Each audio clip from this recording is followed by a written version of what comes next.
Hey, this is Matt once again. Welcome back to the videos. The paid request this time for Antonio. Thank you so much for that. For those interested in requesting any type of videos, topics, reactions, commentaries, what have you, feel free to send it either directly to my PayPal or join my Patreon. Both links are down below in the info box. It could be for pretty much any type of video.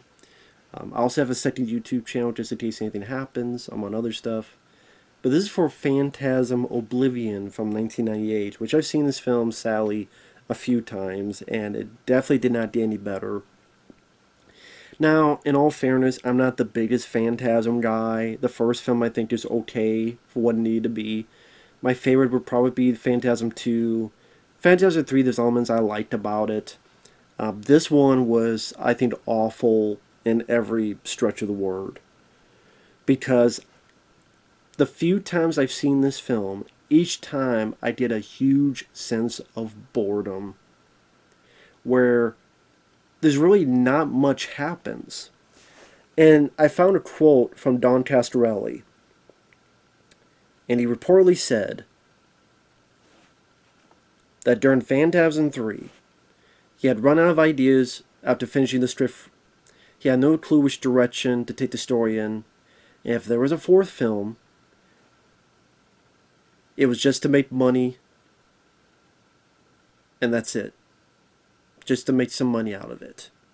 And well, at least he was being honest. Thank you, Don Coscarelli. And that is the only reason I just see this film got made. Now again, is it confirmed? No, but reportedly, like I said, and after Phantasm 3, he didn't know where the story was going. And again, if there's a fourth one, get some bucks in there. And that's what happened. Because really, you could skip this and not miss anything. What really happens in the film? At the end of Phantasm 3, Reggie Bannister is held up with all these spheres, and then the tall man just lets him go. Just lets him the fuck go. That's it, just lets him go. That's it.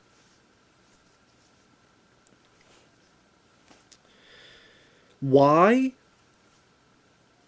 Because he does try to kill him later by setting these other evil forces against Reggie. But no, he just lets him go for the shits and the giggles, I guess. Just, you know what? I have no other way to write myself out of this. Oh well.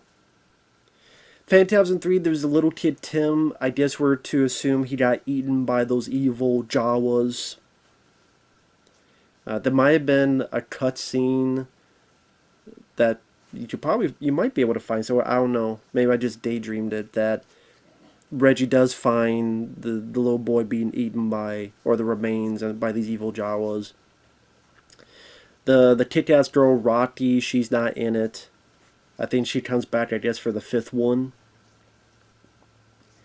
And that's the thing with this franchise. There's never a satisfying finale. Because there's never going to be a finale. Because I think Don Coscarelli was never going to have a finale. He was never going to have the big battle between them face off against the tall man, and they defeat the tall man. No, it was because there's always this dreamlike state of affairs. It was always going to end for him in this question mark. You think of it on your own, because that's how dreams are. Whatever the hell Don Coscarelli wants to sell you. But I'm not buying what he's selling. If you do, that's cool. That's why the Phantasm franchise was never my favorite franchise. Because there's never been a satisfying finale. It's always been sequel bait, or, oh, nope, it's a dream. No, it's not. It just... I don't think this is that satisfying of a story, especially in his overall, whatever arc you want to detail it. A lot of times it feels like just spinning its circles with each one. That we're back to where we were at the beginning. We're back to where we started. What was really accomplished. That seems to be the feeling I get with each of these ongoing Phantasm movies. Which they're not going to make anymore, because sadly Angus Scrimm passed away. May he rest in peace. And Reggie goes out to find Mike. Mike is going out into the desert. Mike was a little kid in the first Phantasm. He came back in Phantasm II, but they had a different actor, which I actually like that actor, James LeGros. I thought he did a good job. I think he does a better job than A. Michael Baldwin as an adult. It's not that he's god awful, but again, if you're asking which I prefer, I actually prefer James LeGros's Mike over Michael Baldwin's Mike. That's just me. But he's the kid in the first Phantasm. He's here. His brother Jody has been turned to an alien form, a sphere, for whatever reason. The tall man wants to transform Mike, I guess, into a new tall man. Just because? Is it because he's dying and needs a successor? Is it because he's bored? Is it for the shits and giggles? You don't really get an answer to that. So Mike is just going off into the desert, going off into the desert, going off into the desert. Reggie's going after him. He meets a random demon cop who he shoots and stabs with a baton. He picks up a random hitchhiker. Well, not... That's wrong. She's driving. Her car flips. He rescues her. They go to a motel. She has these spheres for her breasts. Pretty decent effect. And they try to kill Reggie. And he able to destroy them. Again, what the tall man wants to do with Reggie, I don't know. Because he had a chance to kill him there, he lets him go. But then he sends a demon cop after him. But then he sends a lady that, like, does he, I guess, to make him lose time. And it seems like there's a lot of opportunities for that girl to try to kill Reggie, but waits until at night with these spheres in her titties. This is also a film that seemed like, wow, we got a lot of deleted footage from the first Phantasm movie. We could just make a movie and make a few bucks off of that. That's what it seemed like this movie was for. We got all this deleted footage, so you do see footage from the first Phantasm, whether it be Mike and Jody driving, and then the tall man is driving and hits a dog, or whether it be a time where Mike and Jody tried to hang the tall man, and then Mike comes back and he says, if you let me go, I'll go away. Which I just see why I was deleted, because it makes Mike look like a fucking moron. It makes him look like an idiot. Like, here's the tall man, and you just don't buy what he says. So lo and behold, he lets him go from being hanged, and he's like, boy. I'm like, you idiot. I don't know why I sound like Ren from Ren and Stimpy. You idiot. Again, and it's just like, it just makes you less interested because, like in Phantasm 2, the whole thing with the girl that gets with Mike and they're a team. Nope, she's just dead, thrown away by Phantasm 3. Oh, the little kid that you follow through, well, he's just thrown away and then Rocky disappears until I guess the fifth one. It's just like, well, what was the point?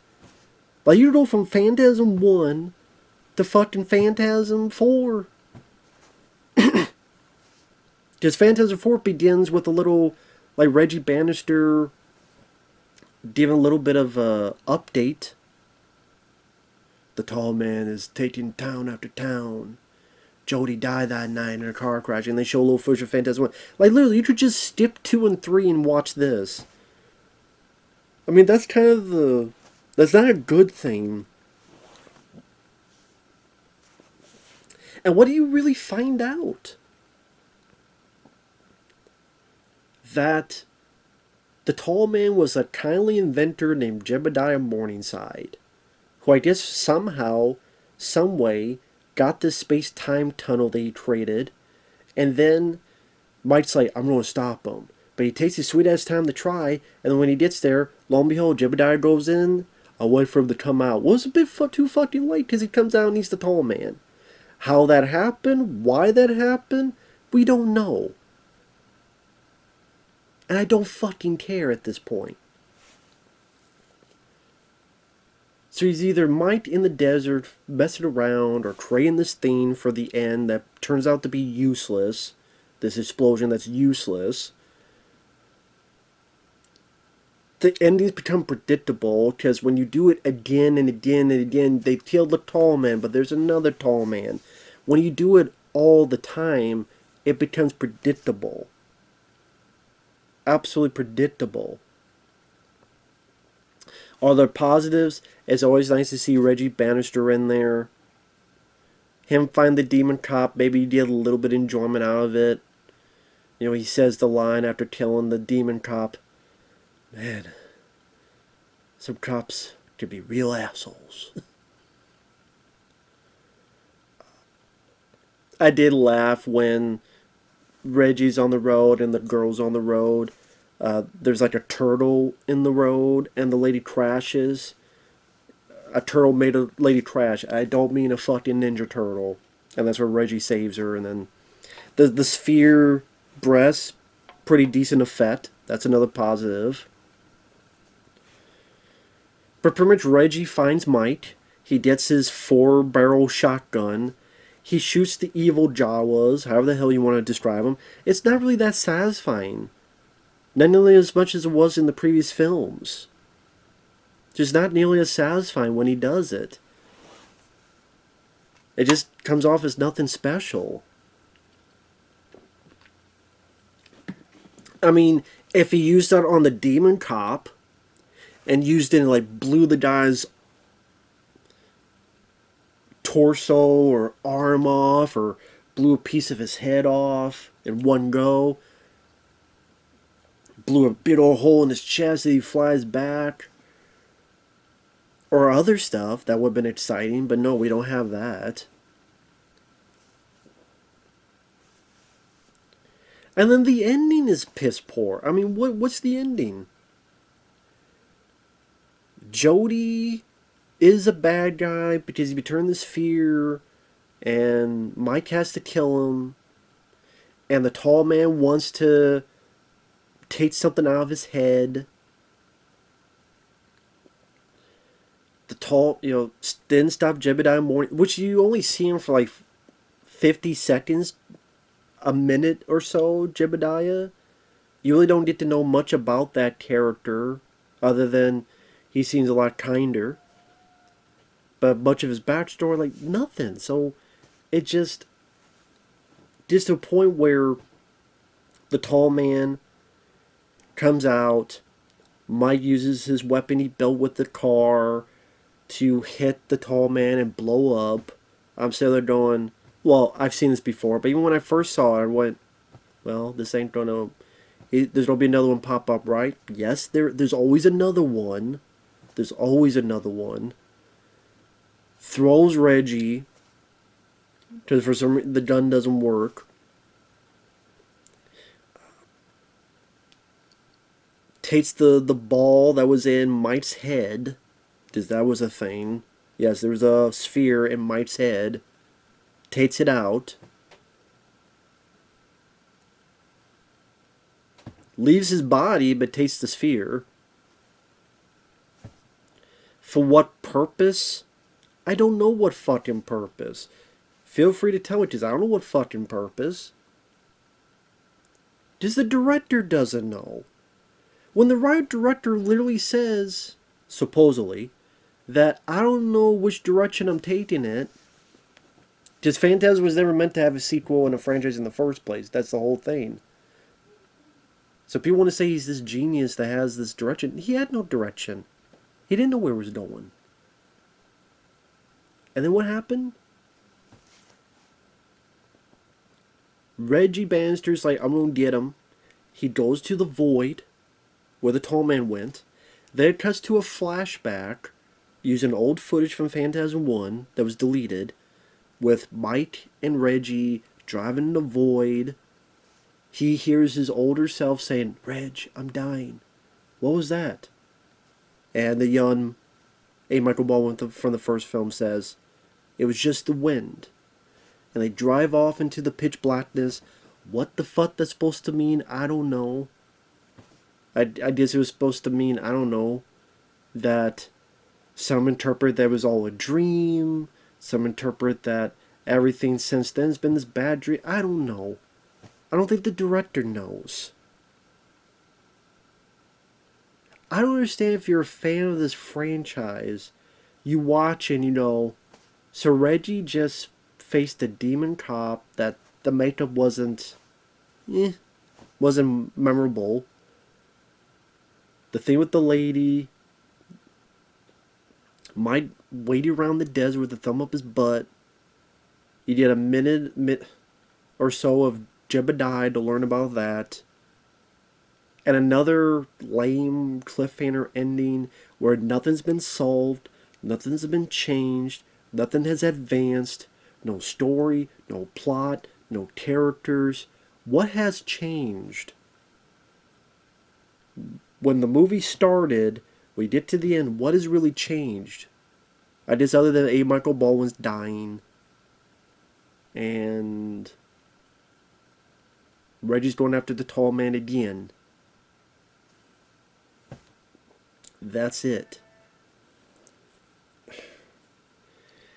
And this gets like a 5.5, which in my opinion, is too high. I mean, what is their worth? Other than the few bits I said of some make buffets, and it's always nice to see Reggie Bannister. It's always nice to see Angus Scrimm.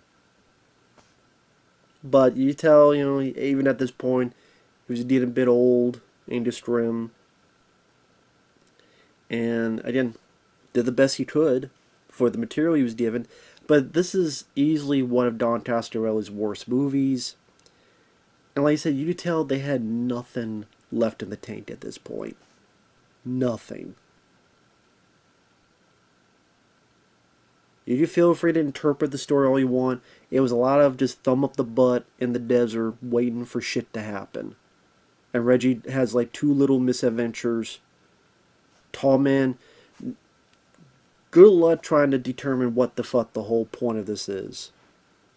What's the tall man's end goal? As in for A. Michael Baldwin. Wants to turn into another tall man? Why? Why take the sphere and leave the body?